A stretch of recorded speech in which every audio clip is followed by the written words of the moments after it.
ಬಣ್ಣೂರಿನಲ್ಲಿರುವಂತಹ ವೈಜ್ಞಾನಿಕ ಘನತ್ಯಾಜ್ಯ ಸಂಸ್ಕರಣಾ ಘಟಕ ಪಕ್ಕದಲ್ಲೇ ಇದ್ರೂ ದೈವಸ್ಥಾನಕ್ಕೆ ಹೋಗುವ ದಾರಿಯಲ್ಲೇ ತ್ಯಾಜ್ಯಗಳ ರಾಶಿಯನ್ನ ಹಾಕಿರುವಂತದ್ದು ಸ್ಥಳೀಯರ ಆಕ್ರೋಶಕ್ಕೆ ಕಾರಣ ಆಗಿದ್ದು ಮೇ 25ರಂದು ಸ್ಥಳೀಯರು ಕಸ ಸಾಗಾಟದ ಲಾರಿಯನ್ನು ತಡೆದು ಪ್ರತಿಭಟನೆ ನಡೆಸಿದ ಮತ್ತು ಸ್ಥಳಕ್ಕೆ ಆಗಮಿಸಿದ ಪೌರಾಯುಕ್ತರು 3 ದಿನದೊಳಗೆ ಕಸವನ್ನ ತೆರವು ಮಾಡುವ ಭರವಸೆಯೊಂದಿಗೆ ಪ್ರತಿಭಟನೆ ತಾತ್ಕಾಲಿಕವಾಗಿ ಹಿಂಪಡೆದ ಘಟನೆ ನಡೆದಿದೆ. ಕಳೆದ 6 ತಿಂಗಳಿನಿಂದ ಈ ಭಾಗದಲ್ಲಿ ಹಲವರ ಮನೆಗಳಿಗೆ ನಾಗರಕ್ತೇಶ್ವರಿ ದೈವಸ್ಥಾನಕ್ಕೆ ಹೋಗುವ ದಾರಿಯಲ್ಲಿ ತ್ಯಾಜ್ಯಗಳ ರಾಶಿ ಹಾಕಿರುವುದು ನಾಗರಿಕರ ಆಕ್ರೋಶಕ್ಕೆ ಕಾರಣ ಆಗಿತ್ತು.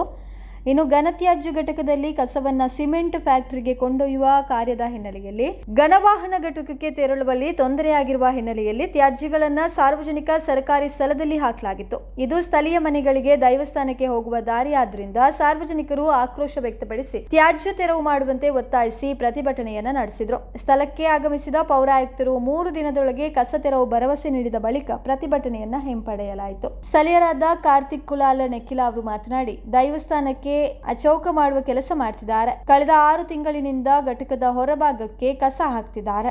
ಈ ಕುರಿತು ನಗರಸಭೆ ಪೌರಾಯುಕ್ತರಿಗೆ ನಾವು ದೂರು ನೀಡಿದ್ದೇವೆ. ಅವರು ಘಟಕದ ಒಳಗಿನ ಯಾವುದೇ ಕಸವನ್ನ ಹೊರಗಡೆ ಹಾಕೋದಿಲ್ಲ ಎಂದು ಭರವಸೆಯನ್ನ ನೀಡಿದ್ದಾರೆ. ಇನ್ನು ನಗರಸಭೆ ನಿಕಟಪೂರ್ವ ಸ್ಥಳೀಯ ಸದಸ್ಯೆ ಗೌರಿಬನ್ನೂರು ಅವರು ಮಾತನಾಡಿ ನಗರಸಭೆ ಘನತ್ಯಾಜ್ಯ ಸಂಸ್ಕರಣಾ ಘಟಕದಿಂದ ಈ ಭಾಗದ ಜನರು ಬಹಳಷ್ಟು ನೋವು ಅನುಭವಿಸುತ್ತಿದ್ದಾರೆ. ಇತ್ತೀಚೆಗಿನ 3-4 ತಿಂಗಳಲ್ಲಿ ಘಟಕದ ಹೊರಗಡೆ ಬೇಕಾಬಿಟ್ಟಿ ಕಸಗಳನ್ನು ಹಾಕ್ತಿದ್ದಾರೆ. ಇನ್ನು ಘನತ್ಯಾಜ್ಯ ಸಂಸ್ಕರಣಾ ಘಟಕದಲ್ಲಿ ಹೊನ ಕಸಗಳನ್ನು ಸಿಮೆಂಟ್ ಫ್ಯಾಕ್ಟರಿಗೆ ಬಳಸುವ ನಿಟ್ಟಿನಲ್ಲಿ ಟೆಂಡರ್ ಮೂಲಕ ಎಂಎಸ್ಜಿಪಿಯವರು ಪಡೆದು ಸಾಗಾಟವನ್ನು ಮಾಡ್ತಾ ಇದ್ದು ಈ ಪೈಕಿ ಘನವಾಹನಕ್ಕೆ ತುಂಬಿಸುವ ವಿಚಾರದಲ್ಲಿ ಕಸವನ್ನು ಹೊದಿಸಲಾಗಿತ್ತು.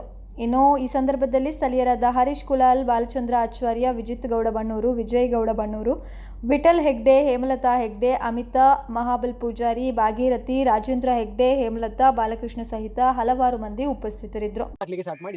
ಫೈರ್ ಅಟ್ಯಾಕ್ ಆದ ಟೈಮಲ್ಲಿ ನಾವು ತುಂಬಾ ಇಲ್ಲಿ ಹೋರಾಟ ಮಾಡಿ ತುಂಬಾ ಸಮಸ್ಯೆಗಳಾಗುವುದು ಸಹಜ ಕೆಲಸ.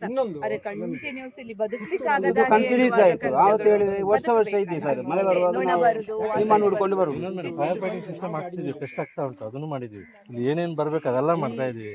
ಸುಮಾರು ಒಳ್ಳೆ ಕೆಲಸ ಆಗ್ತಾ ಉಂಟು. ಹೌದು, ನಮಗೆ ಖುಷಿ. ನಮಗೆ ಇಲ್ಲಿ ಎಂತ ಅಂತ ಹೇಳಿದ್ರೆ ವೈಜ್ಞಾನಿಕ ಎಲ್ಲ ಕಸ ಹೋದ್ರೆ ನಮಗೆ ಖುಷಿ. ಇಲ್ಲಿ ಅವರ ಸಮಸ್ಯೆ ಅದು ವಿಷಯ ಮಾತ್ರ ಅಲ್ಲ ಸರ್. ಈಗ ಇಲ್ಲಿಯ ಇಷ್ಟು ಸಮಸ್ಯೆ ಆಗ್ತದೆ, ಇಲ್ಲಿಯ ಕಾಲೋನಿ ಯಾವ ರೀತಿ ಇದೆ ಅಂತ ಹೇಳಿದ್ರೆ ನೋಡ್ಬೇಕು ಸರ್. ಯಾಕಂತ ಹೇಳಿದ್ರೆ ಇಲ್ಲಿ ಇನ್ನು ಈಗ ಇಷ್ಟವರೆಗೆ ಗಾಡಿ ಬಂದಿದೆ ಅವರದ್ದು ಕಸದ್ದು. ಇದನ್ನು ಇವತ್ತಿನ ಒಳಗೆ ನಮ್ಮ ನಗರಸಭೆ ಎಲ್ಲ ಅಧಿಕಾರಿಗಳು ಈಗ ಬರಬೇಕು ಸ್ಪಾಟಿಗೆ. ಇಲ್ಲೇ ಹಾಕುವಂಥದ್ದು ಎಲ್ಲ ತಂದು ಈಗ ಆಚೆಗೆ ಹೋಗ್ತಾ ಇಲ್ಲ, ಸೆಗೆಗೆ ಕರೆಕ್ಟಾಗಿ ಹಾಕ್ತಾ ಇಲ್ಲ. ಯಾವ ರೀತಿ ಹಾಕ್ತಾ ಇದ್ದಾರೆ ನೋಡ್ಬೋದು ನೀವು. 100 ಮೀಟರ್ ಇಲ್ಲಿ ಎಷ್ಟು ಮನೆ ಇದೆ ಅಂತ ಸಹ ನೋಡ್ಬೋದು. ಇದು ನಾವು ನಿನ್ನೆ ಮೊನ್ನೆ ಮಾಡ್ತಾ ಇರುವಂಥ ಪ್ರತಿಭಟನೆ ಅಲ್ಲ, 12-13 ವರ್ಷಗಳಿಂದ ಕೂಡ ನಾವು ಮಾಡ್ತಾ ಬಂದಿದ್ದೇವೆ. ಆದರೆ ಹಿಂದಿನ ಚೀಫ್ ಆಫೀಸರ್ ಇರುವಾಗ ನಮಗೆ ಸ್ವಲ್ಪ ಕೋಆಪರೇಟ್ ಮಾಡಿದ್ರು, ನಾವು ಅವರಿಗೆ ಕೋಆಪರೇಟ್ ಮಾಡಿದ ಕಾರಣದಿಂದಾಗಿ ಯಾವುದೇ ರೀತಿಯಾಗಿ ಸಮಸ್ಯೆ ಆಗಲಿಲ್ಲ. ಬಟ್ ಈ ಒಂದು 6-7 ತಿಂಗಳಿಂದ ನಮಗೆ ಈಗ ಸಮಸ್ಯೆ ಆಗಲಿಕ್ಕೆ ಸ್ಟಾರ್ಟ್ ಆಗಿದೆ. ಅದನ್ನು ಹಾಕಿದ್ದಾರೆ, ದೈವಸ್ಥಾನಕ್ಕೆ ಹೋಗುವಂಥ ಇದರಲ್ಲಿ ಹಾಕಿದ್ದಾರೆ, ಓಪನ್ ಆಗಿ ಹಾಕಿದ್ದಾರೆ. ಕಾಗೆ ನಾಯಿ ಎಲ್ಲ ತಗೊಂಡು ಬಂದ ಮನೆಗೆ ಹಾಕುವಂಥದ್ದು, ರಸ್ತೆಯಲ್ಲಿ ಯಾವ ರೀತಿ ಕಸ ಚೆಲ್ಲಿಕೊಂಡು ಹೋಗಿದ್ದಾರೆ ಅಂತ ಹೇಳೋದು ನೋಡ್ಬೋದು. ಅದರ ಹಾಗೆ ಪ್ರೈವೇಟ್ ಲಾರಿ ಯಾವ ರೀತಿ ಬಂದಿದೆ ಅಂತ ಹೇಳೋದು ಕೂಡ ನಮ್ಮ ಹತ್ರ CC ಕ್ಯಾಮರಾ ಫುಟೇಜ್ ಕೂಡ ನಮ್ಮ ಹತ್ರ ಇದೆ. ಅದನ್ನು ಬೇಕಿದ್ರೆ ನಾವು ಒದಗಿಸ್ತೇವೆ. ಈಗ ನಮ್ಮದು ಒಂದೇ ಡಿಮಾಂಡ್ ಇರೋದು, ನಗರಸಭೆ ಅಧಿಕಾರಿಗಳೆಲ್ಲ ಬರಬೇಕು. ಬರುವವರೆಗೆ ನಾವು ನಗರಸಭೆಯಿಂದ ಯಾವುದೇ ತ್ಯಾಜ್ಯವನ್ನು ಇಲ್ಲಿಗೆ ಬರಲಿಕ್ಕೆ ಬಿಡುವುದಿಲ್ಲ. ನಮ್ಮ ಮೇಲೆ ಕೇಸ್ ಆದರೂ ತೊಂದರೆ ಇಲ್ಲ, ನಮ್ಮನ್ನು ಅರೆಸ್ಟ್ ಮಾಡಿದ್ರು ತೊಂದರೆ ಇಲ್ಲ. ನಾವು ಇಲ್ಲಿ ಕೂತ್ಕೊಳ್ಳೋದಂತ ಇವತ್ತು ಖಂಡಿತ ನಗರಸಭೆ ಅಧಿಕಾರಿಗಳು ಬರಲೇಬೇಕು.